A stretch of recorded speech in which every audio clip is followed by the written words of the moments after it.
So live stream's on. Yeah, thank you. So good morning everyone, and thank you for attending our ordinary council meeting today. I declare the meeting of 25th of October 2023 open at 9:01 a.m. I advise members of the public that this meeting is being live streamed and recorded in accordance with the council standing orders. Councillors and staff are reminded of their responsibilities under their respective codes of conduct, both inside the council meeting and when dealing externally on behalf of council. I'd like, on behalf of the Whitsunday Regional Council, like to start by acknowledging the traditional owners of the land on which we gather here today and pay our respects to their elders, past, present and emerging. We do recognise their deep enduring connection to country, and we extend our respect and gratitude for their wisdom and culture. I'd like to welcome our councillors here today and also our WRC staff, members of the public, both in the gallery and on the live stream, and any media that may be watching as well. So let's get started with our agenda today. So item number 1, apologies. We don't have any apologies, I don't believe, today, because it looks like we're all here, so well done, thank you for attending.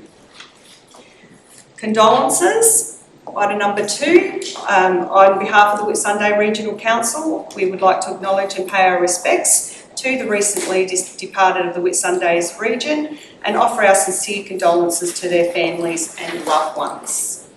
Would everyone like to be upstanding for a minute of silence, please?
Thank you very much. Please be seated.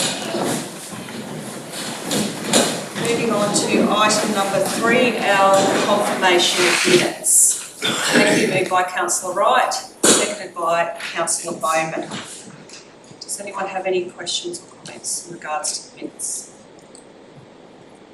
No? Well, can I put the motion that we accept those minutes to the vote? All those in favour? Motion is carried 7-0. Moving on to item number 4, business arising. Would any councillors like to raise any business arising from the previous minutes? No. Moving on to item number 5, the mayoral minute. We don't have one of those today. Item number 6, notice of motion. No notice of motions have been received. Item number 7, deputations. No deputations have been received for this meeting. Item number 8, petitions and questions on notice. Does any councillors have any petitions they wish to present today? So moving on to item number 9, questions from the public gallery, and I'll just hand over to the CEO for this one. Thank you, Madam Mayor. We have received a question on notice from the public from Leah Latch. I'll ask Leah to come forward and to read through her question. Good morning, members of the council. Thank you for taking the time to listen to me.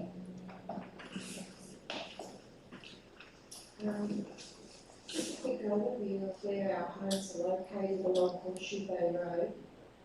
My husband and I are the residents who represent live directly opposite Hanson Park, opposite the Hanson Park public toilets. and directly opposite the main vehicle access point and car park at Hanson Park. And we also live directly opposite the mainstream activities of the Bowen Community Markets, which are held every Sunday, starting from 4 a.m. in the morning when stallholders start to arrive to set up, through to approximately 3 p.m. when all stallholders are packed up and leave. So we're exposed to approximately 11 hours of noise, congestion, and crowds of traffic resulting from the Bowen Community Markets, disturbing our peaceful enjoyment of our homes every Sunday. Therefore, I wish to bring to the attention to the members of council our community's concerns surrounding the negative impacts that will be further placed on our amenity of our local neighbourhood that will result from the extension to the current Hanson Park public toilets, a decision made by council without any community consultation, and a decision that directly is in response to the increasing demands of the Bowen Community Markets. The expansion of the Hanson Park public toilets is only to service the market demands. Therefore, the relocation of the Bowen Community Markets to a more suitable location that provides a safer and more convenient environment to support the market early start-up times of 4 a.m. and the large number of crowds attracted to the markets every Sunday must be considered. Hanson Park currently has a public toilet facility with one male toilet, one female toilet, and an extremely large unisex disability toilet which more than adequately sustains the day-to-day public uses. However, the current Hanson Park public toilet within its existing footprint needs a refurbishment to include a baby change table and an extra hand basin which can be accommodated in the existing disability toilet and still have ample room for baby prams and or wheelchair access and assisting carer. These particular points I have mentioned to council in previous correspondence regarding this matter. Recently it was brought to my attention that Whitsunday Regional Council wished to stop the costly reactive decision-making process and move more to an economically sounder long-term planning process. As Bowen Community Markets have been operating in Hanson Park for approximately 20 years, is this the proposal of the extension of the public toilets another costly reactive decision based on the increasing demands for Bowen markets, rather than a current long-term feasibility study into the park and the surrounding community's ability to sustain the growth of Bowen markets? Therefore, is Hanson Park, in the scheme of sound long-term planning, the right site to hold this expanding and growing demand from Bowen markets? Evidence that the markets are expanding is supported by this proposal to expand the current public toilets. And it is also evident by the market early start-up times every Sunday morning at 4 a.m. It's also evident by the vehicle parking issues whereby vehicles are overcrowding and parking illegally on footpaths, overflowing into other residential streets and into recreational zones such as Case Park. Other issues include parked vehicles obstructing clear vision and safe thoroughfare of pedestrians to the markets and also impeding other vehicles to safely pass on an extremely busy Horseshoe Bay Road. Whitsunday Regional Council is already under litigation regarding accidents that have occurred in Hanson Park. Does Council want more legal action brought against them resulting from accidents due to the inability of Hanson Park and the surrounding community to cater for the severe overcrowding of public attendance to the Bowen Community Markets? Currently, the character of Hanson Park and the local community cannot cater for these current increasing crowds attending the markets. Therefore, how will Hanson Park and the surrounding community cope with future increasing growth of the markets? Therefore, the markets must be relocated to an area that safely supports the growing demands of the Bowen Community Markets. The most appropriate long-term and cost-effective site would be along the beachfront at Gideon Park in Queens Beach. As Gideon Park offers an area that is an area that is surrounded by various businesses such as the bowling and tennis clubs, and also extensive parklands not by residential homes. Gideon Park would support the early morning Market set-up times that currently start from 4 a.m. every morning, therefore not disturbing the local residential amenity. Gideon Park also offers extensive shaded parkland areas to sustain set-up requirements for current and future market stallholders. Gideon Park also offers better and more beneficial existing infrastructure such as larger toilet facilities including showers. Gideon Park also offers the access to children's playgrounds, multiple playgrounds, skate parks and the beach. Larger parking areas to accommodate the increased traffic, and it would also provide a safer environment to pedestrians as the road abutting Gideon Park is a 50-kilometre-hour zone as opposed to the Horseshoe Bay Road, which is a 60-kilometre-per-hour zone and is a busy collective road. As per the Whitsunday Regional Council traffic survey, dated May 2023, 4,000 vehicles per day travel Horseshoe Bay Road.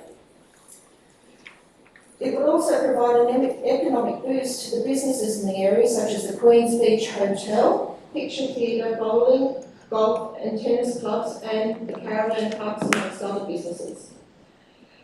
Therefore, I recommend that Whitsunday Regional Council take a more proactive, investigative approach and consider Gideon Park as a new location for the Bowen Community Markets before committing to a costly, reactive decision to expand the public toilet facility in Hanson Park and avoid a situation whereby council comes to the realisation, and not in the too distant future, that Hanson Park and the surrounding neighbourhood is just too small to safely accommodate the growing needs and increasing congestion of the Bowen community markets. I wish to also put to Council, we, the residents of Horseshoe Bay, who are directly impacted by these issues, ask if the Council and councillors would objectively and in a fair and unbiased manner address our issues detailed in our official complaint and our relevant letters of objection in line with state and local legislation and laws. Our official complaint and letters of objection to the Hanson Park public toilet extension and the current location of the Bowen community markets convey our concerns about the disturbances to the local community's amenity, where our peaceful enjoyment of our homes every Sunday, and especially in the early hours of every Sunday morning, is constantly disrupted from the increasing growth of and demands of the Bowen community markets in the current location of Hanson Park. Therefore, would Council commit to making a fair and unbiased decision, inclusive of a sound economic long-term plan, to relocate the growing community markets to an area where the markets can grow and be even more successful for many years to come, an area such as Gideon Park? Thank you. Thank you, Mrs. Latcham. We will take your question on notice and will be responded to. Thank you. Thank you.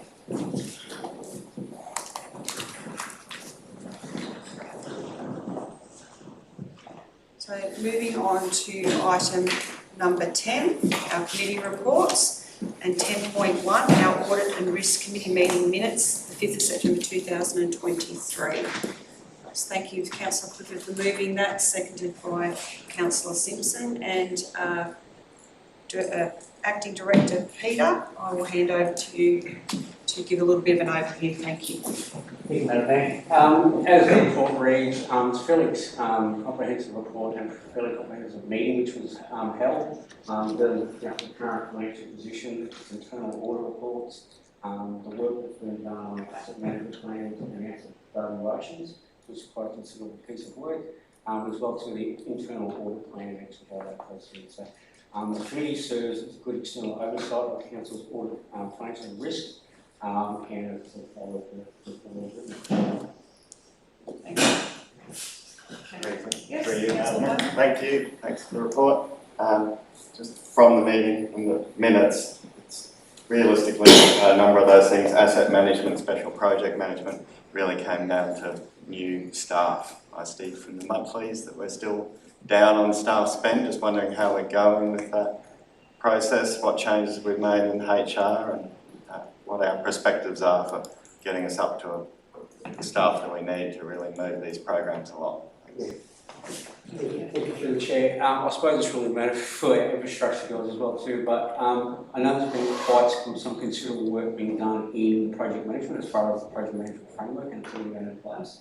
That's been quite an effort, but it's been quite a good result that's come about. There has been quite a lot of new project managers that have come on board to actually get some runs on the board. You'll probably see in the financial report a lot of commitments coming through into the system where projects have actually picked up speed, where there's a bit of a slowness to actually do that. So the guys are there actually ready to complete the works. With regard to asset management, a lot of the work is being done in the data quality, and I think that's probably the most important part of it all, is understanding your assets a lot clearer to make those informed decisions, and that enables those capital projects to be delivered quite easier.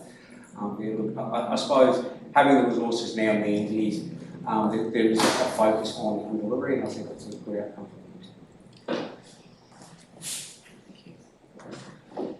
Do any other councillors have any questions or comments for this one? So can I put that to the vote that we've received the report? All those in favour? Motion is carried 7-0. On to item number 11, Officers' Report, 11.1, Council meeting dates for 2024. Thank you, Councillor Simpson, for moving, and seconded. Was that you, Councillor Bowman? Oh, it was Councillor Clifford, sorry. I saw a hand go up on this side out of the corner of my eye. Thank you. Okay, and Acting Director Peter, I'll just hand over to you to... Again, thank you to the Chair. Brief overview. It is the report basically identifying the council meetings and the locations. It is with the new structure of a monthly meeting structure as well too. So the alternative location of Proserpine does enable that forward planning for everyone to understand where we are at and as well as the meetings. Has anyone got any questions or comments on those dates? No. Can I put that to the vote then? All those in favour? Motion is carried 7-0. Next, moving on to item 11.2, notification of water meter reading period. Moved by Councillor Collins, seconded by Councillor Wright. And Acting Director, just for the public, very quick overview on this one. Thank you. Again, Mayor, the report itself is a legislative requirement. We're required to actually adopt a period of time for actually reading water meters. As you understand, council cannot read all water meters in one day. It's practically impossible. So, there is a period of time which council actually nominates today, which clears water bills to be issued, but practically also the dates when the actual meter will be read, which we know is actually on the report. Thank you. Any comments or questions? Councillor Bowman. Thank you, through you, Madam Mayor. Just happy to sort of have you take this on notice, maybe discuss it further. I'm just wondering why we do a separate water consumption notice so close to sending out the rates notices, what the cost and implications of all that printing, mailing, and sending out a separate bill so close to it, and it's only for excess consumption. And why don't we bring them together, or why don't we break it into quarterly and actually include the entire water charge in, so we are lessening the blow on people that, in the February, August, they pay rates, some fees and charges, and then on the other quarters they pay the whole water charge. I'm just wondering why we are, working under this method now. Thank you. Madam Mayor, I suppose the discussion I've had with the water billing team is more in relation to our systems rather than practice. Our systems actually have a rating module whereby in the original bill we have rating and service cost, and then the actual consumption is separate. So unfortunately our systems don't currently allow us to do that. So I've asked them to look how do we actually break that apart to actually make it more practical and actually do that. But yeah, it's a fair question, and it's something we'll be able to definitely look at. Any other questions or comments? I thought that was a fair question too, Councillor Bowman. Makes sense. Okay, so can I put that to the vote? All those in favour? Motion is carried 7-0. On to item 11.3, Queensland Tourism Industry's Premier Tourism Conference. Moved by Councillor Clifford, seconded by Councillor Simpson. And Acting Director, I'll just give a little bit of an overview on that one as well, for the public, please. Thank you, Mayor. As the report reads, myself have been invited to actually attend the conference. There's a perfect opportunity whilst actually currently in the area, in the region, to actually attend a conference, which is a premier conference in its own right. So obviously it's a good opportunity to take that advantage. Does any councillors have any questions or comments on that one? Put that one to the vote. All those in favour? Motion is carried 7-0. On to item 11.4, the trustee lease part of land, Shute Harbour Road, Jubilee Pocket. Just declare a conflict of interest on this one. As the chairman of the committee of the sports park, who also has another business that I'm a client of in the region, so I'd like to stay in the room if it's okay by my other councillors. I don't think it's prescribed conflict of interest.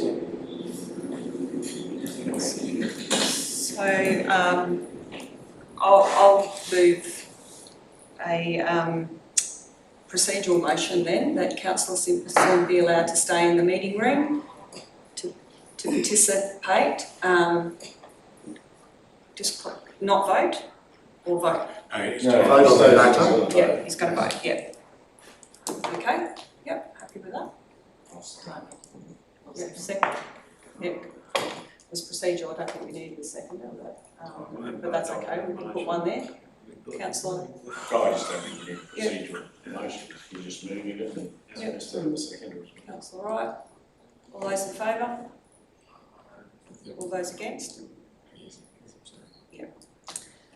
So motion is carried 6-0. Just before you move on, I actually sit on that committee. I do not hold an executive position. This is just for transparency, and I'm appointed there by council. So I don't believe I have any conflict whatsoever. Okay, just making a note of that. Just making a... Thank you. Okay, so we'll move on to the item. Moved by Councillor Clifford, seconded by Councillor Brunker. And I will hand over to Acting Director Peter to give a bit of an overview. Thank you, Madam Mayor. As the report reads, we are seeking to enter into a new lease for the Whitsunday Sports Park. The reason for that is the current lease area is for the entire playground and where the newly constructed clubhouse is. For the clubhouse itself to actually be able to operate in a more commercial venture, the club has sought freeholding from the state, which they have actually received. What this proposal does intend to do is actually, they've surrendered the entirety of the lease. We're going to execute a new lease for the portions of the land which actually aren't to actually be freehold.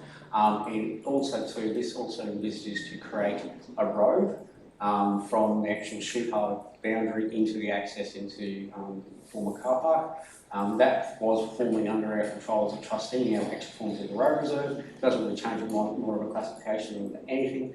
But what it does is enable the sports park to proceed with their actual clubhouse and everything to proceed.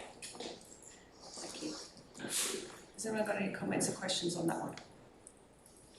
Councillor Collins. Yeah, if this gets freehold, they're responsible for the road reserve and the car parking. Through Madam Mayor, the road reserve and the car parking still remains in council's responsibility. They take on, which was already the case, what they take on is probably more of a responsibility for the entranceway into the car park, which is the concrete portion, if anyone knows where of the site itself, and the clubhouse itself. So it doesn't actually increase or reduce any burden on council, it just remains basically the same. Councillor Wright. Thank you. Through the chair. Just a question, Peter. So, because I know we do give like funding to Bowen and the Whitsunday Sports Park, the 20,000. So, will they still be eligible for that? No, the clubhouse itself will not. The committee of operation of actually the sporting groups is, that's a separate type of arrangement, that's an association. We're actually dealing with the lease today. The operations of the clubhouse itself will be potentially a commercial venture, a private company, and that will be separate to that, so that will definitely not be doing that. Thank you. Any other further questions? So can I put that to the vote? All of those in favour? Motion is carried 7-0. Moving on to item 11.5, the development application for development permit for reconfiguration of a lot, or one lot into 6 lots, 159 Wrights Road, Strathdicky. Moved by, Move to approve. I'll give a second. seconded by Councillor Wright. Would you like to speak to that? Other reasons, yeah, well, just, I know it's rural zone land and doesn't fit into some of the criteria, which not too many blocks do with the 100 hectare limit, but it's pretty much surrounded at the end of Wrights Road by rural residential, and as much as I don't like seeing the rural land being taken up, and it is a fair proposal as long as it meets the conditions that the development department have. Tara, do you have a copy of the? Yes, it's Yeah. on the screen. Yeah. It's on the screen, yeah. Too easy. Thank you. Just put that up there for the councillors to have a little bit of a look at.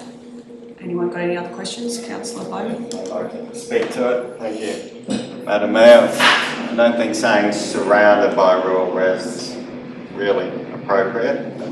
I would just ask a question to the director of how the rural residential allotments that are on that side of the road sort of bled out. I certainly understand why the forested hilly areas were converted to rural res. I'm just wondering with those couple of other allotments that are on that flat agricultural land, how did they get changed over to rural residential? Through you, Madam Mayor, Councillor Bowman, you are correct in respect on the southern side of Wrights Road there is a bit of a sawtooth instance of different size rural residential lots. They've been cut up over time. Some of them have been decisions of council where the subdivisions are seeking subdivision of the rural zone below the minimum, come to council and have been approved. So there's a variety of ways that's happened over a long period of time, and that's, yeah, when you're going along Wrights Road, you can see that on the left-hand side, being the south side, there are various allotments, allotments of various sizes in that vicinity. Follow on that. Councillor Bowman? Thank you. And just reading through the assessment and the submission that came from a graduate of project science, that she lives across the way, watched the whole area go underwater in the post-Debbie rain event. I just noticed there is this fairly large gully that runs through there, and the causeway going across it has one 225mm pipe through it.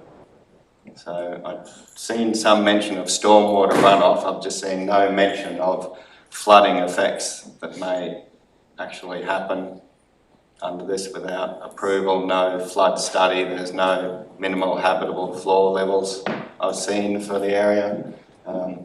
Just wondering what the possible flood effects are of blocking off such a gully with 2 causeways. And when this was discussed, there was a mention about reducing 3 driveways out onto the road. Just wondering. Thanks. To you, Madam Mayor, certainly there has been some work done by our PDQ engineer to look at the implications of flood, and the 100-year flood's been identified. I am assuming that there is an associated nexus between the size of the pipe and the flooding implications. I haven't read it in detail. Yes, the access was a concern to us as far as 95-metre frontage. There's one access at the moment. If this is successful, the original plan had 3 points of access. We would probably be suggesting to the proponent to have 1, because it will help reduce the costs of road construction, obviously. But the issue about floor levels will be the responsibility of an engineer and the building certifier. We will assist as best we can if we are asked about the flooding information that we have available to us. Until until those things are looked at, there is a responsibility that the certifier has to set the floor level of the house at a level above the 100-year flood. Thank you. Councillor Clifford? Oh, thank you, Madam Mayor. My question was to be about the access. I find it really quite ridiculous that there'll be 3 driveways going out onto that road, and I won't be supporting the amendment unless that is changed. Yeah, that was my question. At the briefing, we were talking about putting that down as a condition, so is that pertinent to put it as a condition? Because you did mention just to access.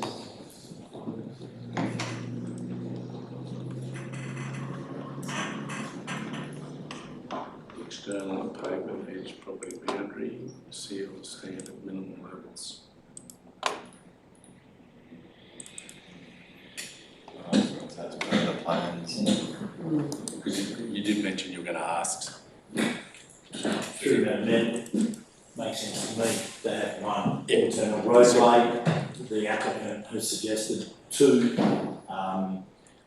Given the volume of traffic along Rice Road, it's not seen as a problem. It's probably not what I would suggest as desirable, but it's probably not to the stage where we need to be specific. The conditions are imposed to the point that the existing driveways will need to be sealed to the rear lot, and I'd imagine when the developer looks at that, he'll weigh up the cost and think, how do I save some money, and we'd be more than happy to talk to him about that. Councillor Byron, you have. Thank you. Just wonder whether something could be done at this point, which makes it a condition, because we know if it's not conditioned, we really have nothing there. Whether the mover is happy with 3 driveways, whether just there is a possibility to remove the existing crossover and just have the 2 at either end, rather than creating 3 crossovers, or whether you'd like to condition that there is only a single access. I'm not sure, might need to have a look at it. Wasn't there some issues with that with flood overlay? Through Madam Mayor, the flooding is primarily midway through the plot, so it's not necessarily at the front. If you look at the access points on the other side of the road, within the space of 100 metres, you're going to get 2, maybe 3. So it's not necessarily a dangerous section of Wrights Road. We've been along it and had a look. The visibility is quite good. It would be hard to say that 3 is inappropriate, but I would have thought from a cost and a practicality perspective, 1 is far better now. I'm also suggesting that when the proponent realises there's a condition to seal that internal driveway, practicality is going to override. Now, I would say that if it remains as it is in the proposed plan, while not desirable, it sort of satisfies all the engineering and planning issues as far as site distance and trafficability and site distance and things like that. So it's more a matter should council wish to be specific and force 1 point of access, or leave it at the 3.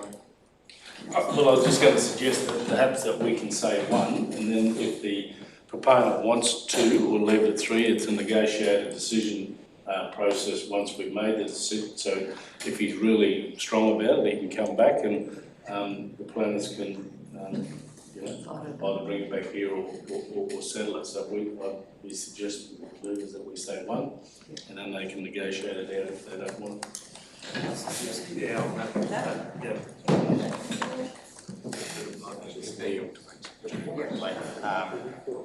Thank you, Madam Mayor. Obviously, I don't support constantly dividing up our rural land. The report that came to council said it would be depth by 1,000 cuts, and you can see this area is just turning into a large sore. And we will, be opening up this valley to more and more of this, right in the close proximity to the gravel pit and the quarry. We then have all the trucks that want to come up and down through a rural zone. That becomes a problem. But the one thing I would try and say to get the best outcome, if councillors are choosing to continue to subdivide our rural land, is that one central spine driveway would only create one causeway across the flooding water gully. I would, if this was going to go ahead, I'd rather see one driveway than three. Thank you. Councillor Collins. To Neil, any objections from the neighbouring properties? Through you, Madam Mayor, there was one submission received, flooding, impact on prime agricultural land, increased urbanisation and an impact on neighbours were the 4 issues that were raised. For the same person? No. Any other final comments or questions? Sorry, Madam Mayor, if I may, just add a condition 5.7, 1 point of access be provided for the subject land. Thank you. And I'll just check with the mover and the seconder.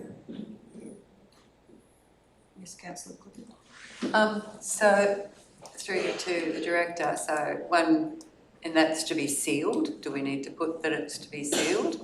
Through Madam Mayor, that's covered in the other conditions. I know, but just for clarity.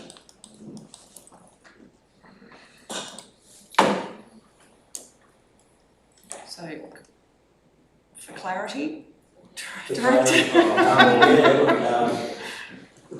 If you put one sealed point of access, it means that there are other non-sealed points of access. So, okay. what about one point of access to be sealed, bracket to be To sealed? be sealed, yeah. I just don't want wiggle room.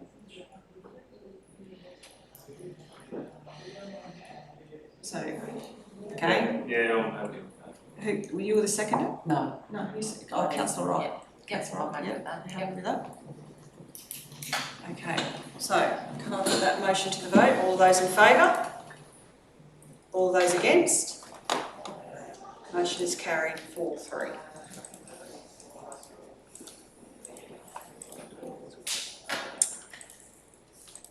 Okay, so next we're on to item 11.6, which is the development application for development permit for operational works for the advertising device freestanding sign on Gregory Cannon Valley Road.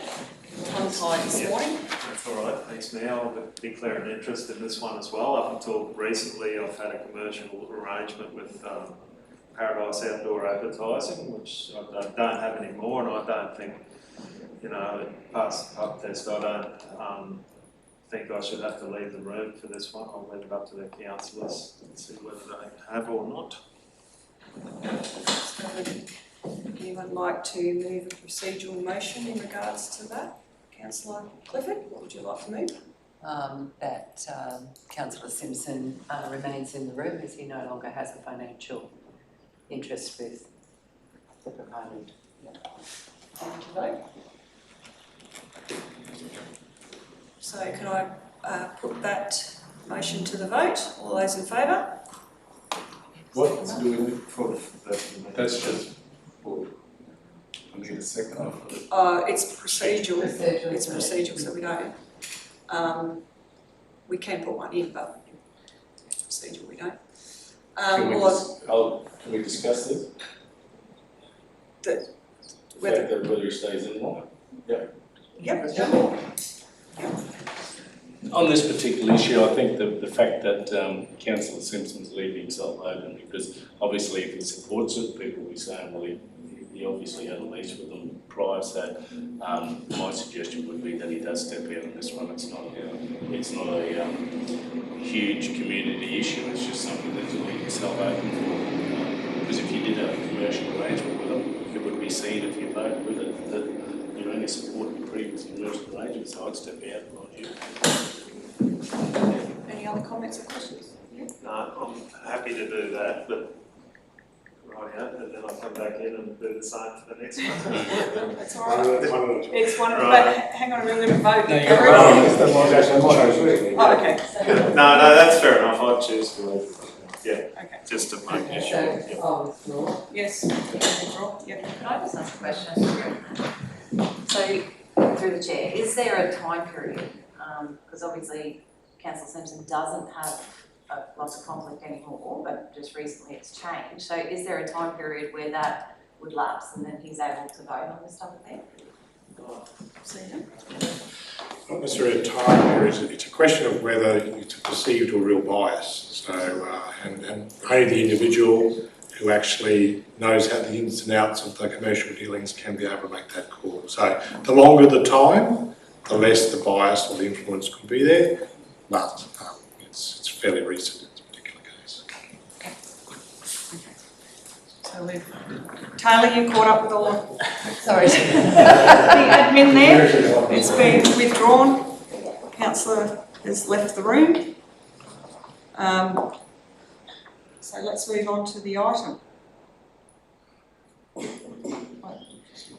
Thank you, Councillor Clifford. Seconded.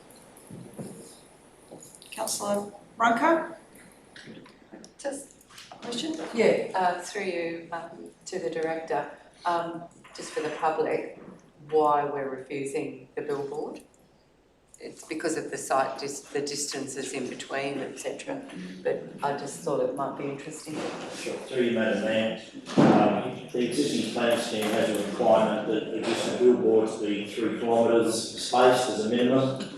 In this instance, the billboards are 1.1 and 920 metres from another, and it's a good opportunity to say that Council will increase the controls for billboard signs in the new planning scheme, which is now in effect. When this was lodged, it was under the previous planning scheme, out to 10 kilometres, so to further limit the proliferation of billboards in the rural area. Thank you. Through the chair. Look, I don't really have a problem with this. I feel, excuse me, it's better than being in the heart of Airlie Beach, where there's already lots of signs. So whether it can be reduced to just being one sign, maybe on this road, but yeah, I don't really have an issue with it. I don't think it's really affecting anyone. It doesn't seem to be close to any of the houses, so much so. But yeah, I'm probably against refusing this one. Any other comments or questions? Yes, thank you. Thanks, Madam Mayor. I do understand why we're trying to protect our scenic routes from advertising. I also know in a tourist town you need to advertise. So it does give an outlet to businesses that require advertising. I do question the spacing of these boards, and well, that's where perhaps the Deputy Mayor could have made us understand the benefit that does come to these landowners, that there is some financial benefit to people that own property out there, possibly with the next one. That's why I see a benefit going to a not-for-profit club. But yeah, just with placement of these, blowing out to any new one coming in at 10 kilometre spacing, realistically, there's no way for them beyond this application to have a chance to put something in there. It would be exactly the same if they came back with one sign. Through Madam Mayor, if the proponent came back with one sign, it would be under the new scheme, 10 kilometres, it would be a greater departure from those standards. So yes, that would also receive a recommendation from officers to refuse. Just to add further, I think you through the chair, and if the landholders have actually agreed to this, yeah, I don't think we should be really standing in their way. They're not, to me, they're not really, these signs aren't doing anything wrong. So yeah, if the landowners are happy, then I'm happy as well. Director, is there any safety reason for having the signs a certain distance apart? Madam Mayor, I wouldn't expect that there is a safety issue. It's more the frequency and proliferation of signs. Some people like the billboards, some people don't. Certainly, the council looked at the spacing of billboards under the previous plan scheme and thought that wasn't sufficient, and that meant that the standards have increased so that there isn't a proliferation of billboards in the rural zone. So I'd imagine it's more the frequency of signs and the impact on that rural vista as you go through the rural areas, rather than a safety, particularly in regard to what would be advertised on the signs. And sorry, I just wanted to follow. And I understand that, you know, that people, landowners do get a little bit of a benefit from that, but I guess you've got to look at what, as a council, do we want to look at as an aesthetic of driving through the countryside, of people coming into Airlie Beach? Do we want them to see one after one advertising sign, or do we actually want them to see the beauty and nature that the Whitsundays has to offer? So I won't be supporting this. Councillor Roberts first. I was led to believe that this was done under a different local planning zone, this particular road, because the main road on the way in is certainly different, it has different lengths. So we are 3 kilometres in this particular windy country road, if you want to call it that, but the main road is they're every 50 metres or 100 metres or whatever apart. So it's just the local, a different planning design to keep that area reduced of billboards. Through the Madam Mayor, Council front of the road is controlled road and control of the main roads, so that's just the process. Councillor. Oh, that was the point I was going to make, was do we want to see the Gregory Cannon Valley Road look like Chute Harbour Road with billboards every 100 metres or 200 metres or so? Because it's like, yes, it's not, I don't particularly like the entrance to town like that. Any other further comments or questions? No? Oh, Councillor Collins, you've got one.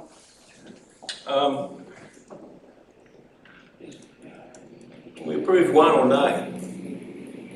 It's just that the one in billboard one's on a long straight stretch of road.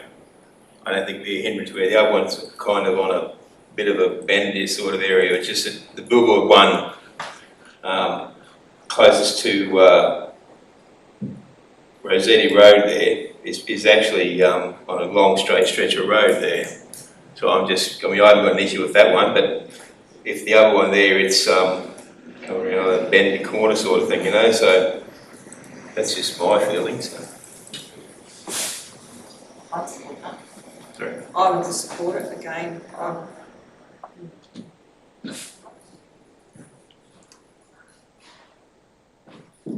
Sorry, Madam Mayor. My comment would be if you want one sign, then the issue becomes where should it be spaced? You could allude to the fact to the proponent that you would prefer to see one, and you can come back and try again. I get the problem will be that the same issues apply in this instance that will apply for either one sign or any new signs. Council has looked at the spacing and set a standard. Now we're looking to significantly depart from that. So that's certainly an issue from my perspective. And that's where I agree, Director, that if we start to do one, then we're going to have other people coming in and wanting to do the same thing as well. So we set a precedent if we start to do that. We've got rules there for a reason, and I think I agree with you on that one. Any other comments or questions? Can I put that motion to the vote, please? All those in favour? All those against? So motion is carried 4-2. Then we'll throw them out again. Yes. No, it has to come in and stay and then go back out again.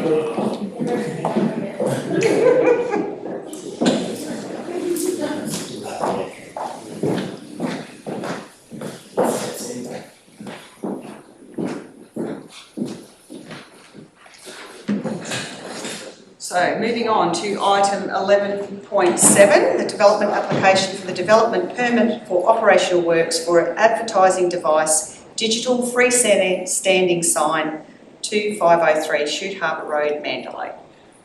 Councillor. No, sorry. You were first? Yes, I was Sorry. first. Yep. Stacey. I am a social member of the bowling club. I don't remember the last time I was there, but it's like everything else, you know, you join them to support them. So I have no conflict of interest. I don't sit on the committee and certainly don't hold an executive position. Okay, thank you. As per the last item on the agenda, I'll declare a conflict of interest and just leave the room due to having a commercial arrangement with Paradise. Thank you. Thank you. Does anyone have any comment else to offer on that? No? Councillor Simpson has left the room. So can I have someone to move or second that? So you're moving, yep. You go? Is that the motion? Recommendation. So the recommendation, Councillor Clifford, you're moving that recommendation? Yes, to refuse it. Yep. I'll second that one. And I will hand it, Director Neil, would you like to just give a little bit of an overview on this one? This one's quite unusual. Sure, Madam Mayor. The proposal is for a freestanding billboard sign. It has three faces, of which two will have signs, and they will front the Shoot Harbour Road in front of the bowling club. Anyone driving past will see that there are little shelters at the end of the rinks, and they all have signage on them. There is also just near the driveway a freestanding sign that exists. This sign would be situated in the... Excuse me, Director. That sign is illuminated as well, is it not? The freestanding one on the top of the white pole? I understand it is, yes. Thank you. Sorry, just... So the sign that you have here has sort of two faces that will have advertising on. They are 3.8 metres by 5.7 metres. It is a couple of metres off the ground, so the ground floor height of the top is 8.5 metres. It is quite significant. It is out of character with other signs in the area. I would put to you that there is already a proliferation of signs that, from my perspective, I wouldn't like to see an increase in the clutter. It is in an area where it's next to the fire brigade. There is on one side, on the northern side of Shoot Harbour Road, is more of a commercial feel, on the southern side is residential. So there is that interesting dilemma about how it integrates with the residential activity on the other side. From our perspective, it is certainly an increase in clutter.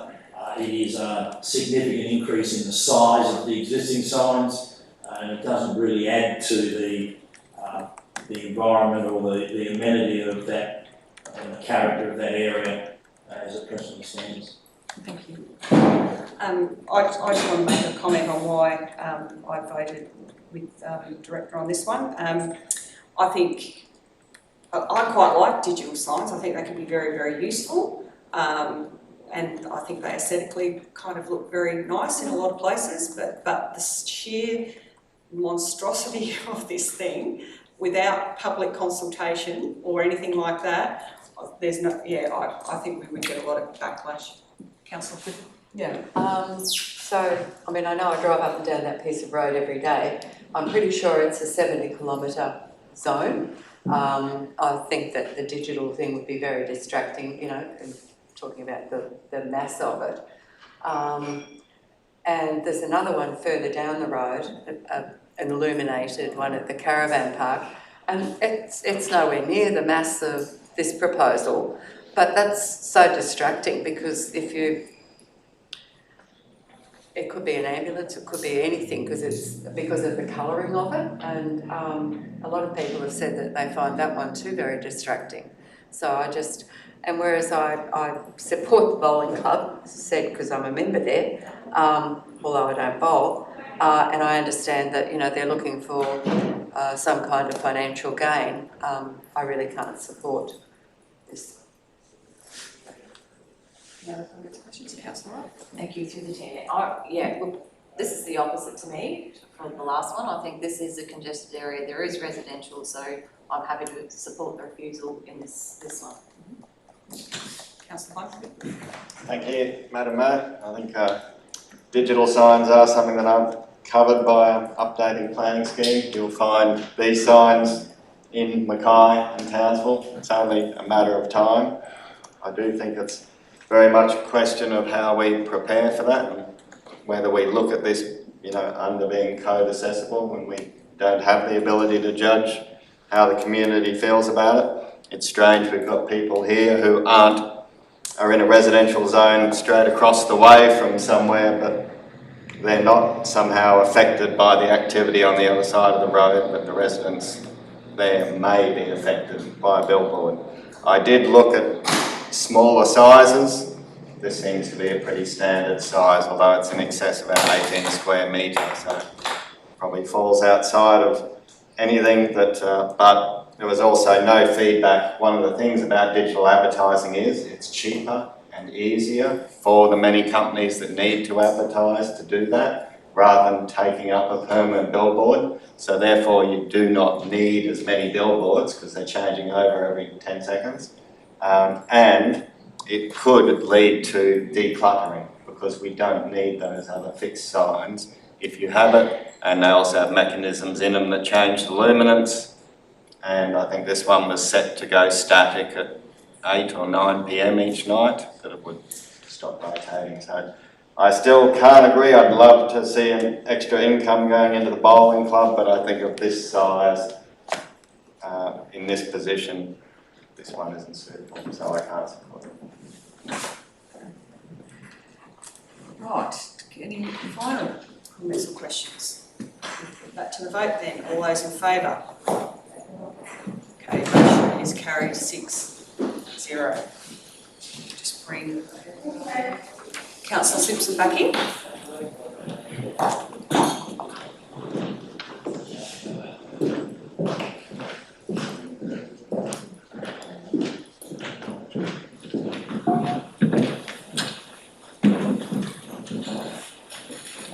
Thank you. Okay, so moving on to item 11.8, donation. Just get it out, thanks, Councillor. Donation request for the sewage charges Proserpine Agricultural, Pastoral and Industrial Association, moved by Councillor Collins, seconded by Councillor Wright. Can I just get Director Julie just to give a little bit of an overview for the public so the public know what's going on.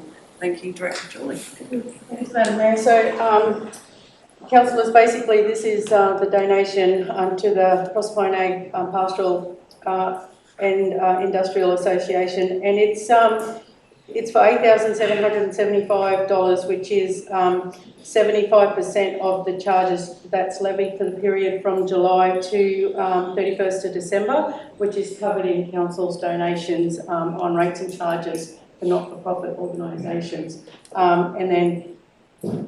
Yeah, with the resolution, then they will automatically then go on to the concessions or the donations, and it won't come back to council every time. So it'll just automatically go on to the donation list.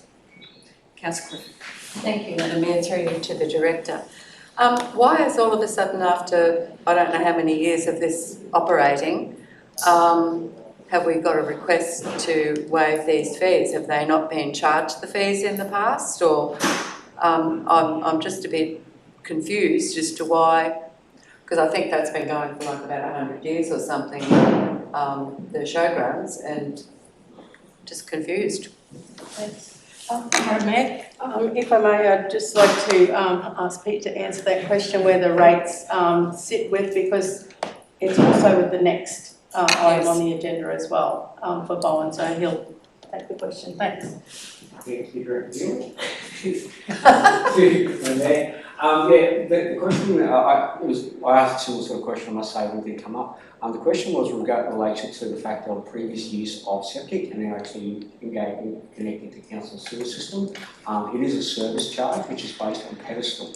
So a number of, unfortunately, due to the actual operation of the showgrounds, you have a very high peak of use and then other times minimal. So at this point in time, both the Bowen and Proserpine showgrounds were previously on septic, and now there was also an audit on the number of pedestals. So now, previously there was a very minimal charge, and now actually it's gone up to quite a high charge. So there's a lot of questions coming. Follow on if I could. I hear what you're saying, Acting Director. However, these places don't operate every day of the year. In fact, they would be lucky to operate 30 days of the year. Should we not, in consideration of what they do for the community, etc., and I'm not saying they shouldn't pay anything, but could we not set a separate rate for the showgrounds where it reflects the amount of time that they are actually in use? Through the Mayor, I suppose unfortunately the way it is a service charge, we must actually regulate, which is there. I suppose that's the purpose of the policy, which Julie does actually have, to actually waive charges where for community groups where it would be unreasonable for them to actually pay charges where they are not actually incurring an actual cost. Councillor Collins? In the letter attached, Councillor Clifford, you'll see that they've been previously paying $1,350 every half year. Their sewage charge went up to $11,700. Yeah, and so they've been paying $2,700 a year already. to Madam Mayor, Councillor Collins, yes, that's probably what I'm trying to say is that you know, this isn't like a hotel or a block of units or something where it's occupied all the time, and that some consideration should be given because they are community assets, so to speak, even though they're privately owned, or the one in Prossie is. But I just find it unreasonable that they are being charged this amount, and I also find it unreasonable then it has to come out of Director Julie's budget when we could do it differently. Okay, any other comments or questions? Thank you. Just under the list between departments, with this being a donation, does this still get allocated under our community service obligations towards full cost pricing of sewage? And once this turns over, if it goes ahead to be every year allocated, does that go into our full cost pricing model so that the figures are being chopped up there on what we actually do get out of these services, so that it's not being overcharged to the ratepayer as well? I believe the water and sewer do actually regulate to understand those sites which actually CSA. I do know they actually record it quite regularly, but we'll just make sure that they do record these additional ones going forward. Thank you. Okay, so can I put that motion to the vote? All those in favour? The motion is carried 7-0. So next we're moving on to item 11.9. No. Okay. You're jumping the gun there, guys. I haven't read it out yet. Donation request, sewage charges for Bowen Pastoral and Agricultural Association. Moved by Councillor Wright, seconded by Councillor Collins.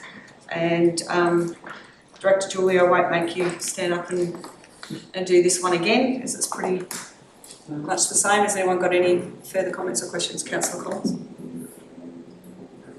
Oh, sorry. I just out of curiosity, I was curious to see what they were paying previously. Does anyone know offhand? Or? No.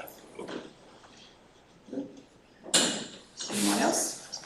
Councillor Bowman? Speak separately from the last one, but in relation to this, it just seems odd to me that we have these freehold, not-for-profit organisations controlling, major parcels of land in both Bowen and Proserpine. Obviously, been a call out for RV camping and more space in Proserpine, but council doesn't control it. Yeah. I'm just raising it here that we're actually, funding these not-for-profits to move ahead, where if they were council assets, we'd be funding them, but we would possibly be able to make them available more than 30 days a calendar year. Just thought I'd raise it as a comment. And just for Councillor Bowman's information, Bowen is a trustee under the council does own the land, so this Bowen Pastoral Company, the Pastoral Show Association, have their own separate act that goes back 100 years.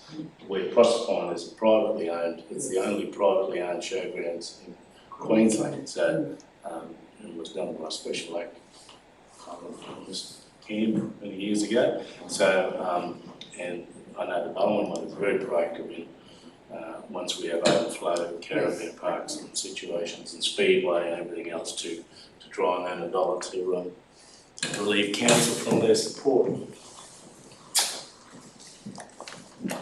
Can I put this one to the vote? All those in favour?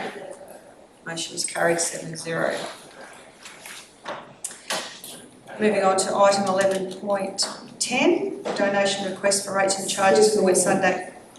Mayor, I need to have a prescribed declaration of an interest. Prescribed?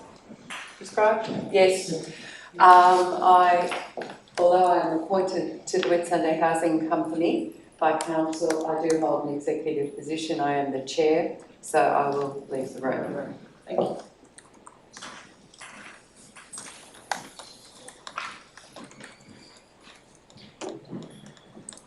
Councillor Clifford has left the building. Okay, so I'll go back to 11.10, donation request rates and charges Whitsunday Housing Company Limited. Moved by Councillor Bronco. I'll second that one. And Director Julie, would you just like to just give a short overview on this one as well? Thank you. Yeah, thanks, Madam Mayor. Councillors, so this is basically again in accordance with the donation on rates charges for not-for-profit organisations. The Whitsunday Housing Company, it sits within the affordable housing definition within the policy, which therefore has 50% off their general rates, and again will be January to June, and 50% off their net service charges. Again, for the same time, also for then it to go automatically to go onto the rates concessions list. This is not for all of the Whitsunday Housing Company properties. It's only for those that were that they had basically before the 30th of June 2020. So anything after that doesn't fit within the policy. Any comments or questions for the Director? Councillor Collins? Is this going to be ongoing, Julie? Yeah. Yes, Councillor. So what you're saying, anything they purchased after the 30th of June doesn't fall into this category anymore, doesn't fall under this policy? No, that's right. So, for example, if the housing company bought another property next week, that doesn't fall in. It's only those that they had prior to the 30th of June 2020. Right, yeah. And yes, ongoing. Yeah. Any other further questions, comments? Can I put that motion to the vote? All those in favour? Motion is carried 6-0. Can we bring Councillor Clifford back in?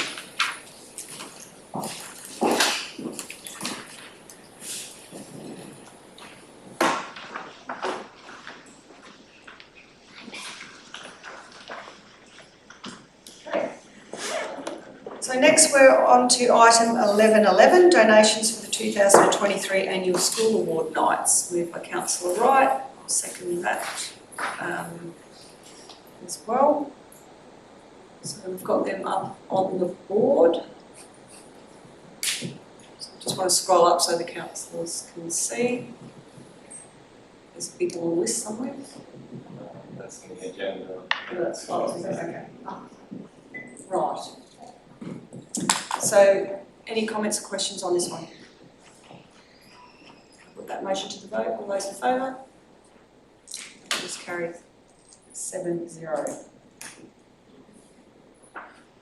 On to 11.12, our sponsorship request for the Airlie Beach Festival of Music. So moved. So moved by Councillor Clifford, seconded by Councillor Simpson. Director Julia, would you just like to give the public a little bit of an update on this one? Yes, thanks, councillor. So we've had an application from the Ellie Beach Festival of Music for a sponsorship request. The request was for greater than what the recommendation was. However, done figures as to what it generally costs for us for the in-kind. Okay, so we've gone with, rather than a cash sponsorship, we've gone with the in-kind sponsorship, and that allows us to assist with the banners to be installed in the main street, you know, advertising the festival, the removal of the waste and the wheelie bins. So we put the wheelie bins there, and then we waiver the trade waste fees as well, and that each year in the past has, you know, just about gone to $5,000, so it's up to $5,000. Any comments or questions? Councillor Bowman. Thank you, Madam Mayor. I did see part of the application was for new banners to go on the poles. Just wondering if they don't have new banners to put up on the light poles, how do we do the in-kind service, putting banners up on the light poles?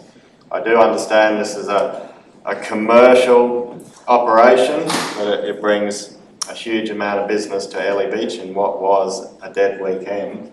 And I do know that ticket prices have not raised because of cost of living influences, because of the rise in accommodation costs, and especially that they've gone into that highest cost pricing, because this event has turned us around from the deadest weekend of the year to one of the busiest weekends of the year. So I just wonder if the mover would consider including a $2,500 cash sponsorship towards the banners and signage that were requested. Can I just ask, before I change my mind on anything, through you to the director, would that fit in with your piggy bank? Madam Mayor, councillors, it will fit in with the budget. However, this festival has been running for many years, a number of years, and so the intent is to try and limit what council continues every year to assist with these events. Now, they have funding from other very big budgets, you know, within the state. Okay, so I think that over the years, I believe council has supported this event annually, every year. And I think the in-kind is ample enough, and for some reason, if they don't get their new banners, well, just put the old banners up if they have to, because everybody knows Ellie Beach Music Festival weekend is that weekend, and if you want to go, you're going to go. So, Councillor Brungle was first.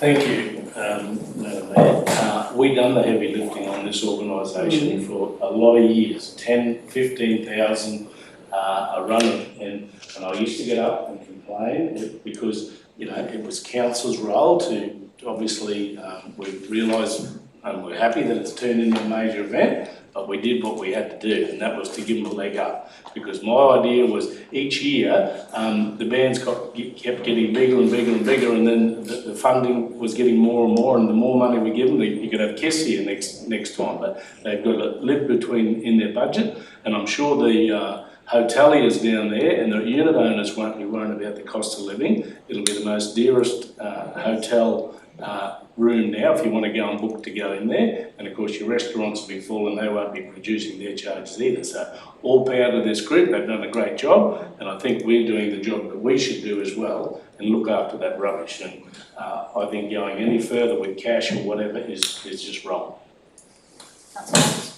Total agreement with Councillor Brunk. I remember sitting over here. Yeah. There was a meeting when this place was getting renovated for some reason, and we had a meeting over there, and the organiser, 2 or 3 of them actually came in, and we told them this is the final year. That was probably about 2018 maybe. Exactly. We just said no more, and we've been giving them every year. I mean, I've supported them and giving them every year, so I just, you know, I'm struggling to support 5,000 in kind.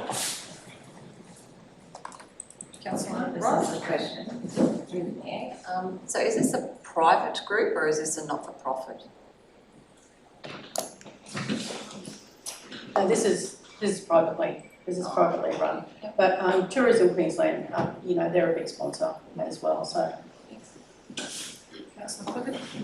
Yeah, look, I'm happy to leave the motion as it is, and it is a huge weekend in Bailey Beach, and they've done a great job in promoting us nationally, and I think we've even got some international visitors coming in from New Zealand this time as well, so I'm happy to leave it as it is, but I would just sort of say that, we sponsor the shows, we sponsor all sorts of other things that are an annual event, Don River Dash and all the rest of it, and I've never batted an eyelid over any of those, or the bull rides, or anything else. So I just think it's beholden to us to help support. Thank you. Thank you. I'm happy to support, but they, like you said, they do get that TEQ funding as Yes. well. Yeah. So let's put that motion to the vote. All those in favour? So, all those against? Okay, motion is carried 6-1.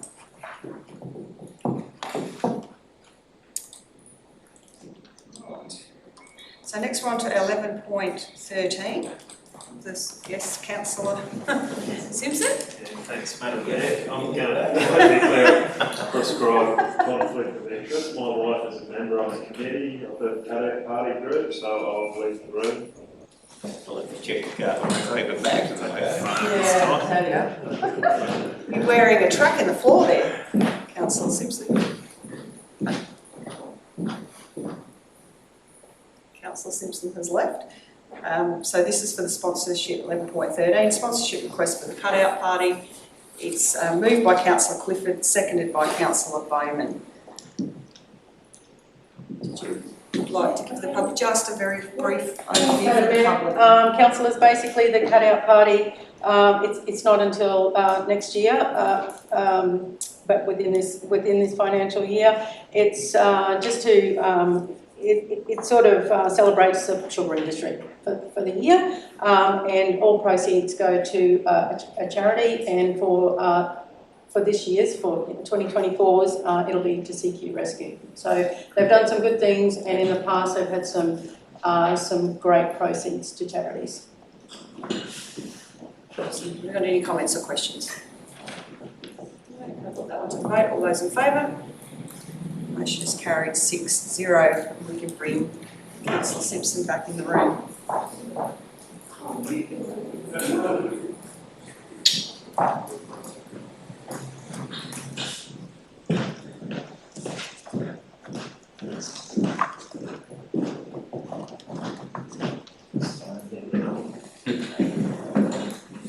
So on to item 11.14, Sports and Recreation Club Grants, October 2023. Moved by Councillor Clifford, seconded by Councillor Wright.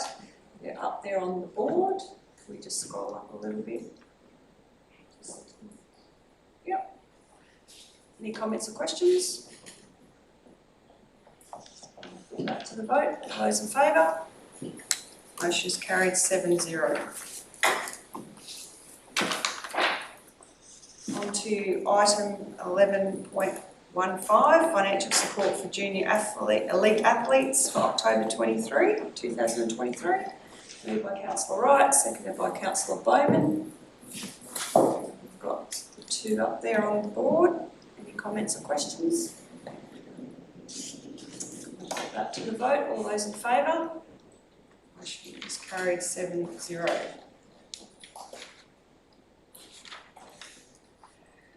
Next we're on to item number 11.16, the RADF 2023-24 funding round 1, August 2023. Moved by Councillor Clifford, seconded by Councillor Bowman.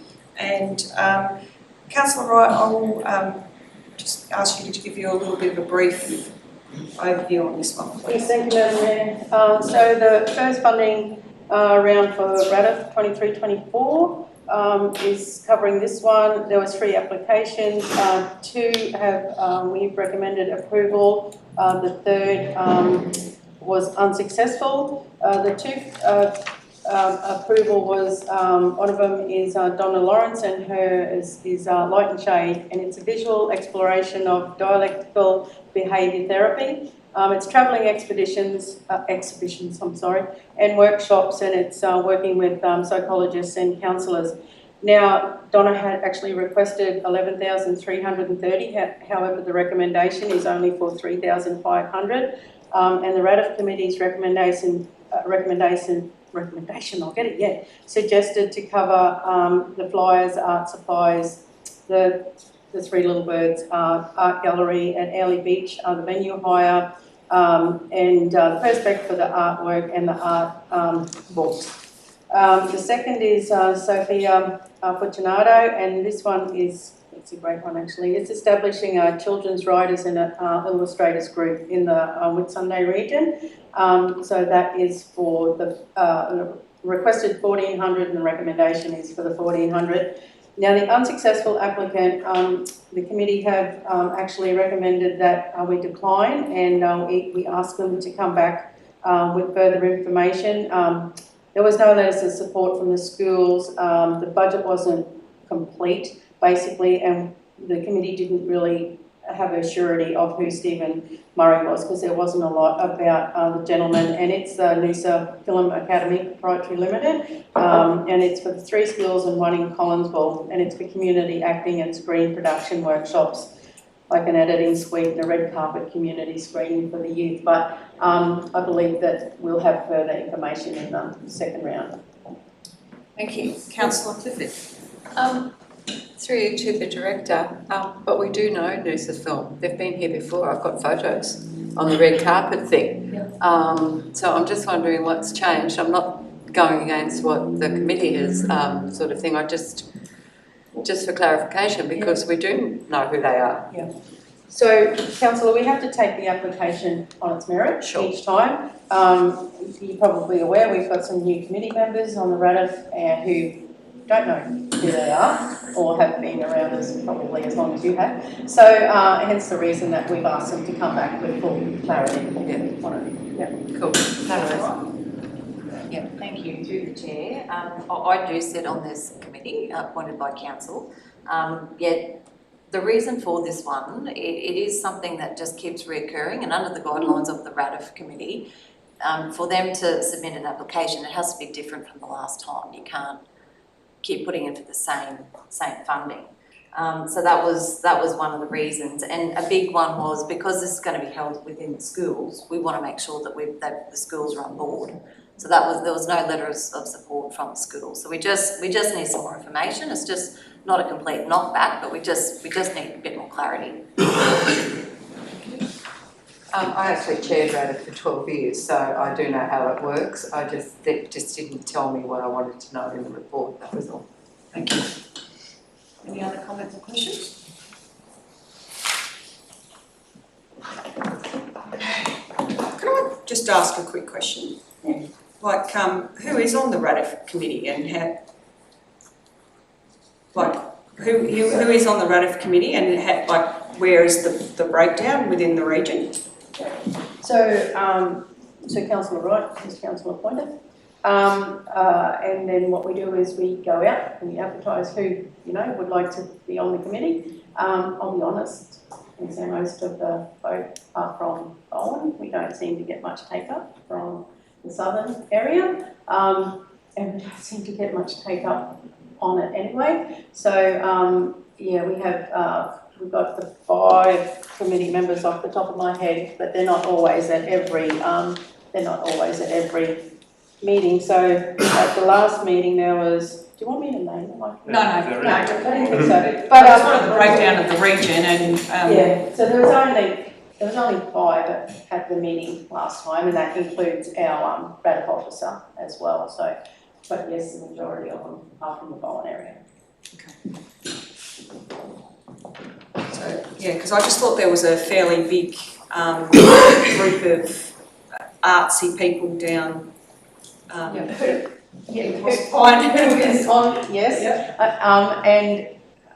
Is on the committee as well, but doesn't always attend. So it just depends They don't always attend, it just depends whether it fits into their schedules or not, the meeting, so, yeah. So, and yourselves on it too? Yep. Thank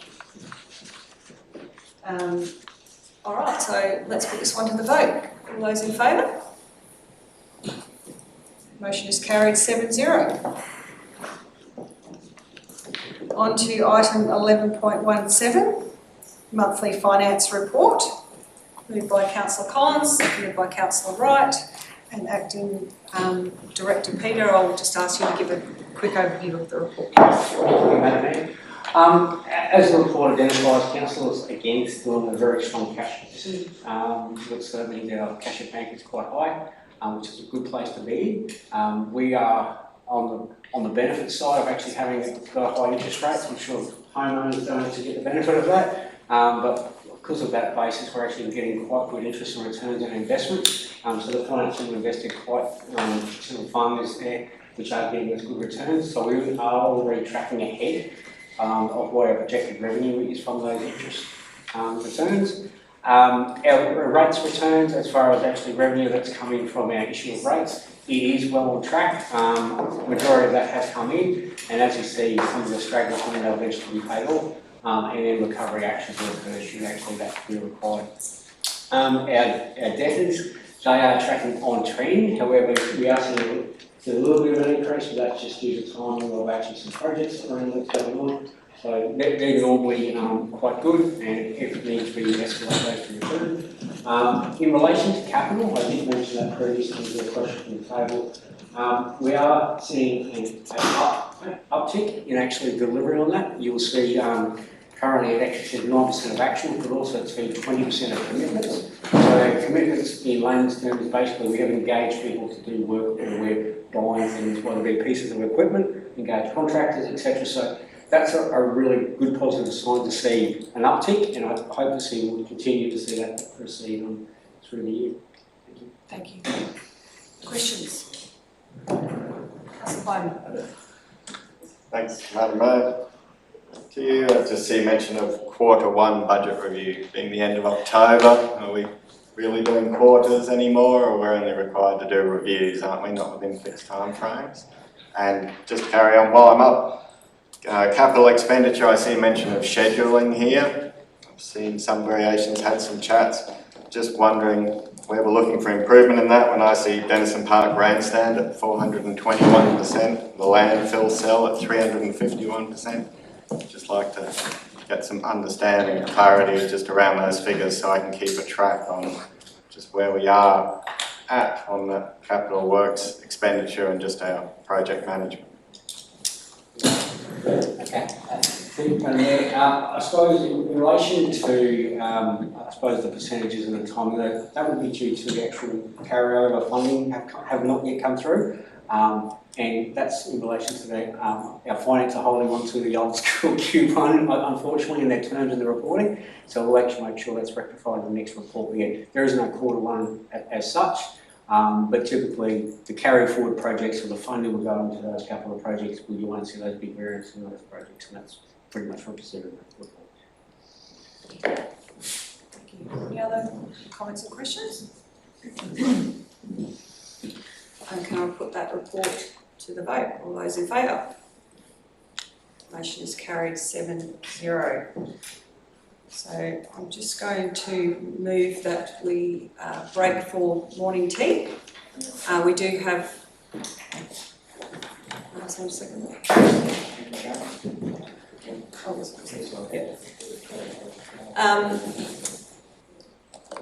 We do have some presentations that I would like to make. So we'll keep the live stream going, and we do invite the members of the public to stay for morning tea as well. So we do have some special service presentations to make today. Is Craig? Just check. Councillors first. Yep, councillors first.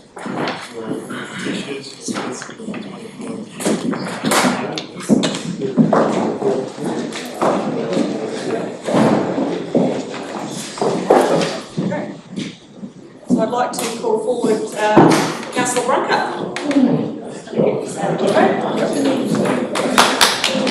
So, Councillor Brunker, local government is described as the grassroots of politics. Councillor Michael Brunker this year celebrates, is it 25 or 24? 26 next year, 25. 25, yeah, of remarkable grassroots service to our region. Councillor Brunker's journey into politics started in 1994 when he ran for councillor at Collinsville to oppose a plan to shut down the Collinsville Council Depot in 1994. He won the election and also won the battle to keep the Collinsville Council Depot open, and it's still open today. Never one to take a backward step when standing up for his community, Mike stepped up to the plate and ran for Mayor of the Bowen Shire Council in 1997. Again, he won and has held the mayoral role of Bowen Shire Council and then the amalgamated Whitsunday Regional Council for 15 years of the last 26 years. Over the course of his political career, Mike built a strong network across the 3 tiers of government, which allowed his leadership and advocacy skills to deliver positive outcomes for his community. His passion for community development and his commitments to the betterment of the lives of his constituents has been guiding his principles. His biggest achievement, which is still delivering outcomes today, was convincing the Beattie government to declare the 1,600 hectare Abbott Point as a state development area in 2008. Councillor Brunker presented the government with an industrial land use study which found there was a unique opportunity that the 6,000 hectares adjacent to the Deepwater Port was one of the most ideal sites for a greenfields industrial area on the East Coast. The benefits of that decision back in 2008 continue with the countdown to the first rocket being launched in 2024 by Gilmore Space Technologies from the Bowen Orbital Spaceport. So thank you, Councillor Brunker, for your 25 years of service. Councillor Brunker was also recognised at the LGAQ conference last week as well, and there is your certificate. Wonderful. And we'll keep that fight up for the state development land. Thank you very much. Just to customers we are the public speaking, I'd like to thank the council for that recognition. Certainly 25 years has been a long time. I don't know whether council is changing for the better, but I was thinking this morning a funny story, always having a funny story. My deputy mayor in those days, the matron of the hospital, she was big on Christmas decorations, so we never used to put up Christmas decorations. So we started ordering any, and Collins will never had any. So I rang the CEO. He said, "Oh, we've got some bunting down at the council chamber, so the old car yard flags."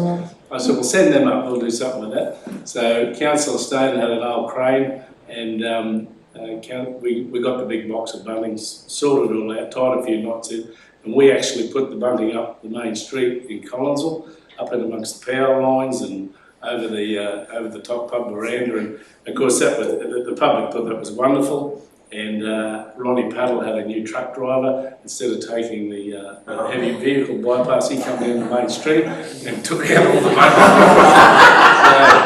We had to follow him up the road, pick up all the bunting again and whack it back up again. So, without any energy approvals. So thanks very much. Councillor Brunker, and change is always good. So next we have Councillor Jan Clifford for 15 years of long service recognition.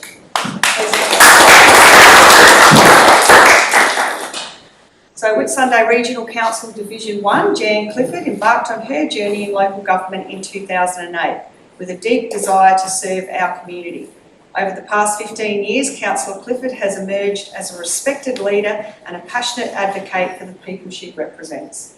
As a dedicated representative within the LGAQ, Jan has used her influential voice to support the causes that most matter to our community.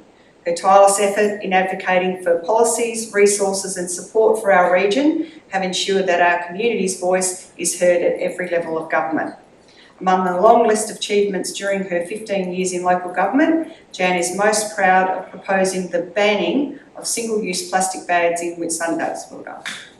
Joined by the late Barb Adamson, the duo pushed hard for the proposal, which was adopted at an LGAQ conference and eventually became Queensland legislation in 2017 and covered the whole state.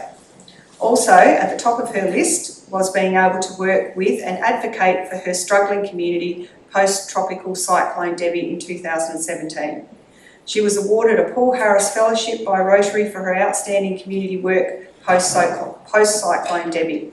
Councillor Clifford is a former president of the Australian Local Government Women's Association of Queensland and is the current Queensland State Representative to ALGA. Thank you, Councillor Jan Clifford, for your dedication and exceptional service.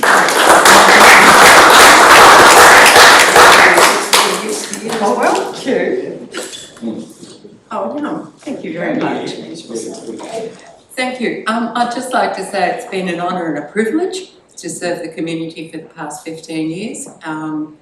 And it's never far from my heart and my mind is our community. Doesn't matter if it's Collinsville or Bowen or wherever. I love you all. Thank you. And next, we have Councillor John Collins for 11 years of long service recognition.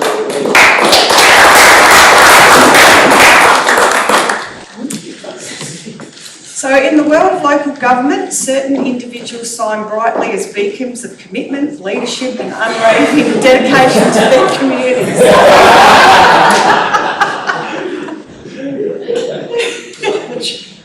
Councillor John Collins of Proserpine is one, and in 2023 he celebrates over a decade of service as Division 3 Councillor for the Whitsunday Regional Council. John, or Sarge as he is known to locals, embarked on his journey in politics at the 2012 Queensland local government elections, easily winning the election with over 40% of the vote against 4 rivals. Serving as Deputy Mayor several times and armed with a deep understanding of the unique challenges faced by his community and the opportunities for future economic growth, Councillor Collins has consistently demonstrated an enthusiastic commitment to community progress. His impacts extend well beyond council chambers, with Councillor Collins as a strong advocate. Council completed stage 1 of the Lake Proserpine Master Plan in 2019, creating a revitalised camping area, including a waterside bush camping sites, upgraded picnic facilities and 3 new fishing pontoons to improve access for boaties. John was proud to be the key driver behind the continued development of the Lake Proserpine recreational facilities with an on-site caretakers and paid camping introduced in 2021. Other key catalyst projects under John's watch include the Proserpine Main Street upgrade, construction of the popular Proserpine Water Park and $20 million to rebuild the Proserpine Entertainment Centre. However, his proudest moments during a decade as councillor was being part of the disaster management team and being chairperson of its recovery team after Cyclone Debbie in early 2017. It was through this role that John's care for his community stood out, as he spent countless hours advocating for and assisting many locals with their dealings with the major insurance companies. Thank you, Councillor John Collins, for over a decade.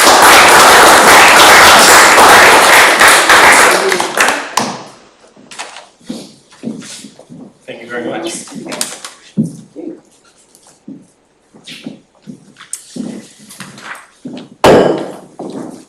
Okay, next I'd like to call up Craig. So I just want to congratulate our Director of Commercial Business, Craig Turner, and his team at the Whitsunday Coast Airport and Shute Harbour Marine Terminal for cleaning up at the Whitsunday's Tourism Awards on Friday night it was. Craig was rewarded with over 25 years of involvement in our local tourism industry by being awarded the prestigious Bob Porter Award for Outstanding Achievement by an Individual. Throughout his career, Craig has played a pivotal role in the tourism industry, first serving as Operations Manager to Hamilton Island and later taking the helm as Director of Sales and Marketing at a prominent cruise company.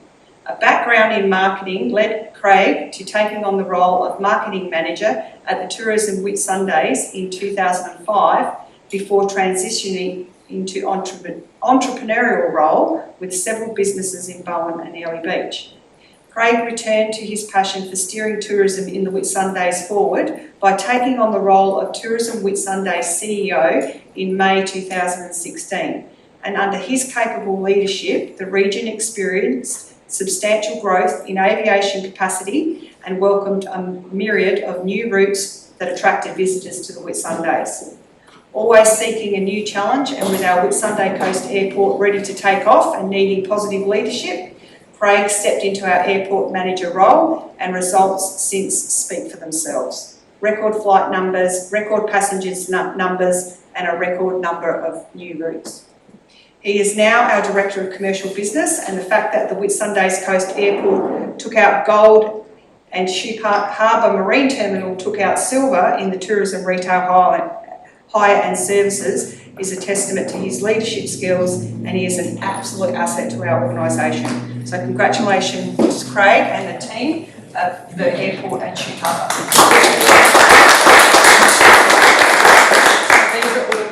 There's your Bob Porter Award for outstanding contribution as an individual, and then we've got the Gold Award for Tourism and Retail and the Silver Award, and these are all the awards. So we'll let you take them back to Thank you. with you. So congratulations, Craig. So we'll just pause the live stream there for a moment, and we'll be back at 11:15 to continue with the meeting. So thank you.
Yeah. Hide it in the cup.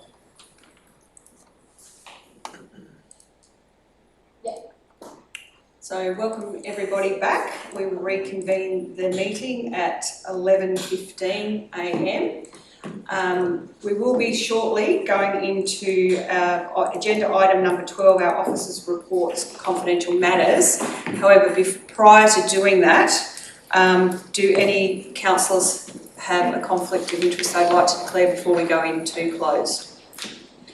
I actually do for item number 12.2, so I just want to make a note that I will be leaving the room both in the closed session and then when we reconvene to vote. So I will be leaving the room on that agenda. I did receive a small political donation from that party. So, can I someone move to go into closed? Thank you, Councillor Clifford, and seconded by Councillor Bowman. All those in favour? Motion's carried 7-0, so we will be suspending the live stream and we will be back shortly.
still need to? They're gone.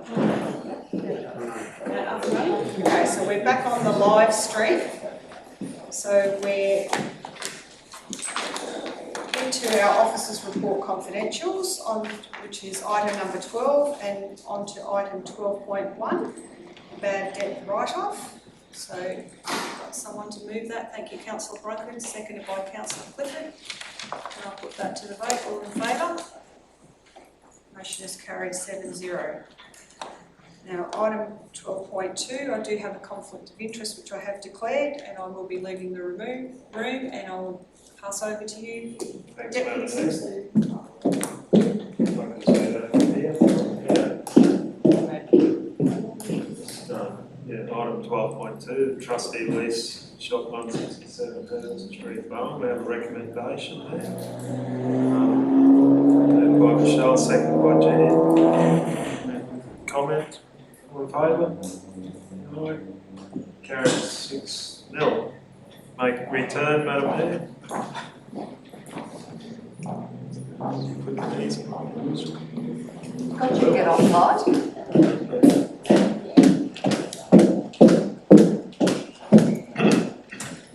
Okay, so item 12.3, the Whitsunday Coast Airport retail leases. Moved by Councillor Clifford. I'll second that one. Can I put that to the vote? All those in favour? Motion is carried 7-0. And on to the last one, 12.4, our waste and recycles collection services. Moved by Councillor Simpson, seconded by Councillor Clifford. I'll put that one to the vote. All those in favour? All those against? Motion is carried 6-1. Okay, so next on our agenda, is item number 13, late report items, which we do not have any today. So we're moving on to item number 14, our matters of importance. Does any councillors have any matters of importance today? Thank you, Councillor. Right. Thank you to the Chair. This is mainly just to inform, I guess, the Mayor and councillors and the public what I have been working on just recently. So it's not on a priority list, but there's, Yasso Point is, we have been meeting out there with some of the residents and they're sort of all in favour of pushing forward with trying to beautify that area.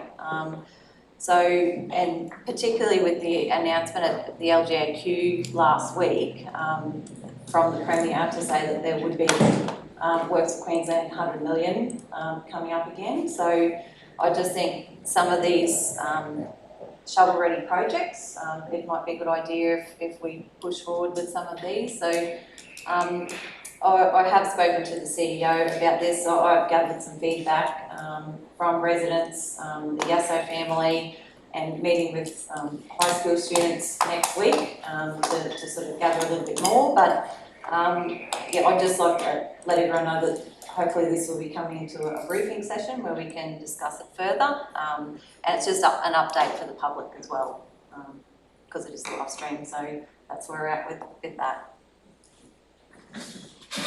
Thank you, Councillor Wright. It sounds like a really good project that you've been supporting there, and so it would be nice for others to for us all to know as well. I would love to have come along and joined in that as well. I've got a matter of importance today, Flagstaff Hill. I've got some questions and concerns with the news that Flagstaff Hill may not be open and operational until after the election in March next year, due to us going into caretaker mode at the end of January, kicking in. And of course, as we know, no decision can be made in caretaker mode. So end of January is 3 months away, and I'm concerned it's not a good look for Bowen, and it's not a good look to have that beautiful facility closed over the Christmas period, especially because we've had so much interest in people wanting to put in applications already.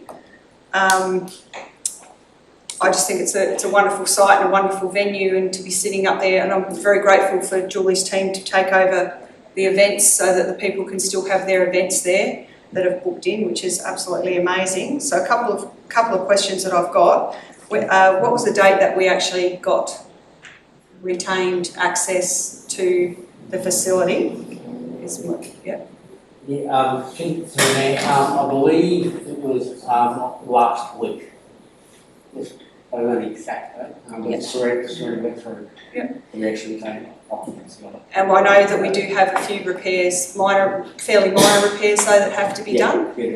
So is there any reason that we can't go out to tender? I mean, I know we would like to have the groups going through, but is there any reason that we can't go out to tender earlier? So it's 3 months between now and... Potentially timeframes will allow us to actually go to tender by and actually have done by January by caretaker. Typically, the approach would be done on an expression of interest basis first on 2 step, and then actually go to. So can I move a motion that we go out, put that out to tender as soon as possible? And seconded by Councillor Clifford. Crying shame that it's... Any other comments or questions? Councillor Collins? I'm just trying to think back. It was this the last election. There was something the council handed. Because of that, the council handed over to the CEO the rights to sign. I don't know if it was the construction of the administration building, or there was something in the line that there was something extensive, and they handed over the rights for the CEO to sign on behalf of the council. I'll answer that question. During Christmas break, typically the council delegates and set authority to exercise rights during that Christmas break period, and then at the next council meeting, which would be January, any matters which were actually signed in that period would come back to that. Yeah, Councillor Collins, that's typically done. Okay, well, I'm just taking feedback from someone who was told by council that it was possibly going to be closed till after the election date, which is why I brought it up today. Which is why I brought it up today. So do we need a motion then? We don't need a motion then. For the Mayor, I don't think we really need a motion. I suppose I would be coming back to council with a motion to seek to go to expression of interest, which is a legislative requirement, and then the steps will just follow their way. So if I do a motion now, that would do that, so that we don't have to bring it back to council? Motion to go out to tender. A motion to go out. I suppose the requirement under expression of interest is regarding the need to substantiate the reason and purposes why the benefits to actually go out to expression of interest. We can actually have that prepared ready for the November meeting, and then that way all the process goes. Does that still give us enough time? Yeah. This was a long drawn out process the last time it happened, because expressions of interest, and then when we thought it was ready to go, then we had to go for a tender again. So whatever the framework of the time is, we just get to the end result as quick as possible, because if the expressions of interest would have been, copy and paste the last one, bang, we throw that out there, and if, as you say, there's people wanting to go in there, they should be on the ball, and then when the expressions of interest come in, bang, I don't know why we just don't go straight to tenders, but obviously you're saying there's a reason that straight to tender, if we've had expressions before, and get on with it. And we could have someone in there by November if we press the button quick enough. Yeah, I agree. Yes, I suppose if it is a decision of council, we can go straight to tender. There's no resolution needed. If that's the decision of council, you go to do that.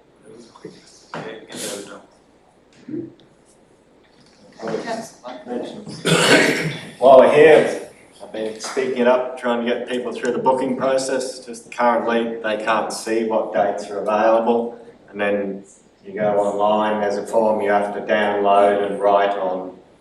You can't even fill it out electronically, and I've known some people saying, well, we have to fill in this entire form to even find out if the date we're proposing is available first. I just think perhaps hopefully it's done sooner rather than later, but I was just wondering if there was maybe a point of contact for people before they do that whole form, that, you know, people could just actually speak to somebody.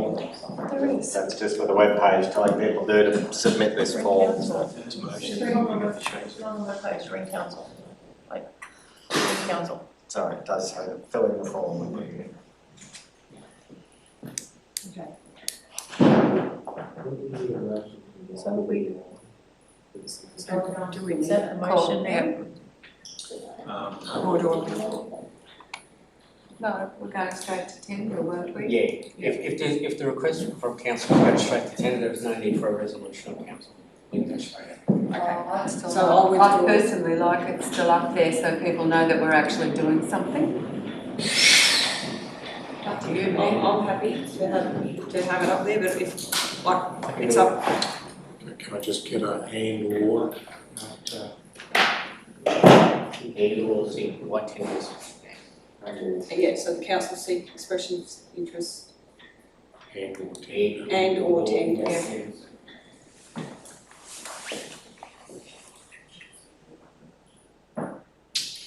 Yep.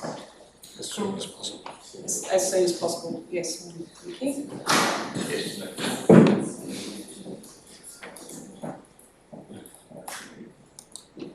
Can I put that motion to the vote? All those in favour?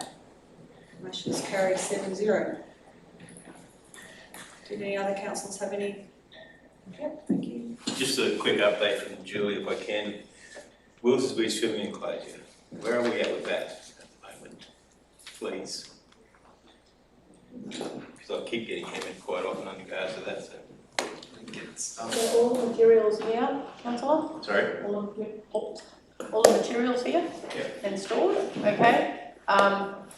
We're just waiting for the finals from contracts for it to get out and be tendered backing. How far off, any idea?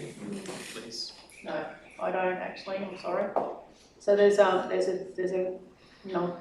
5 places that, 5 businesses that are interested, so Pete might have something. Sorry, through the mayor, just to provide the update, at 3 o'clock today, the tender's on. There you go. Good timing. Thank you. Okay, so no other notice of importance? Oh,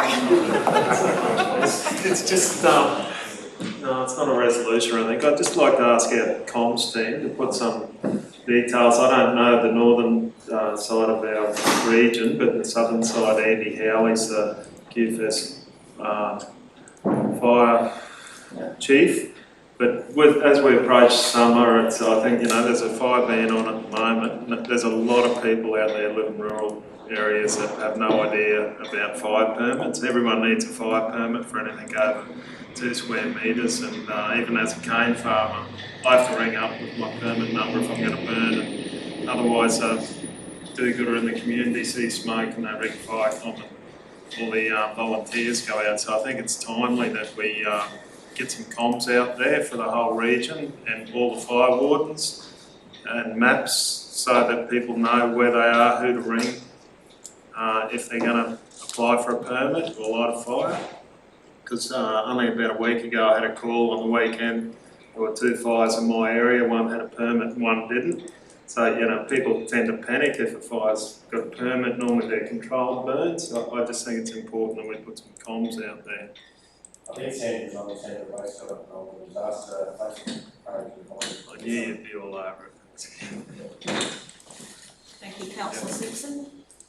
No other matters of importance? Councillor Wright? Thank you, through the chair. Director Julie, I've had a lot of really good feedback regarding Biodiversity Australia coming in Collinsville. Could you just give us an update on that progress? Madam Mayor, councillors, it was just great. So Biodiversity Australia came in last Tuesday. They arrived in Collinsville. Wednesday the program commenced. So there was Biodiversity Australia, their team of 4, and then there was 5 council staff up there each day as well. And we commenced in the morning. On the Wednesday, we didn't get them all that morning. Some of them came back to roost within the town. But we got a few shifted. So each morning shifted a few more. This morning, there is none at all in the township.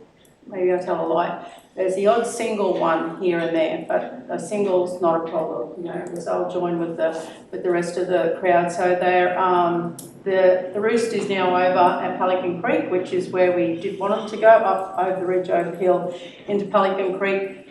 They weren't there themselves this morning, except for a few singles that were flying around. So they are with us now until next week. Biodiversity Australia should all be done, and then there'll be a little bit of maintenance work if they decide to come back into town, which we are more than capable of amongst our team with the right equipment. So yeah, it took a little bit. Like the first morning, we commenced with the pyrotechnics at 4:45. And we were finished just on 8 o'clock. By Saturday morning, they started at 5:05 and they were finished at 5:40. That's how quickly that the foxes seem to learn that they're not to be going back and roosting in the trees that they were, that they've moved on to the outskirts of town or the other side of the hill. So yeah, it's been very successful. We had the biodiversity team, once they've run the program for the morning, they go back and they walk over the entire area of where they've been. So there's been one baby, and that was taken to the wildlife carer. It was still alive. It was taken to the wildlife carer, and we haven't found any losses. The Facebook pages that were noting that there was deaths, they weren't fresh. They had been from previous. So we'd only had the one casualty, which is over being looked after anyway. It wasn't dead, so it was great. So it's been all very successful. Yeah.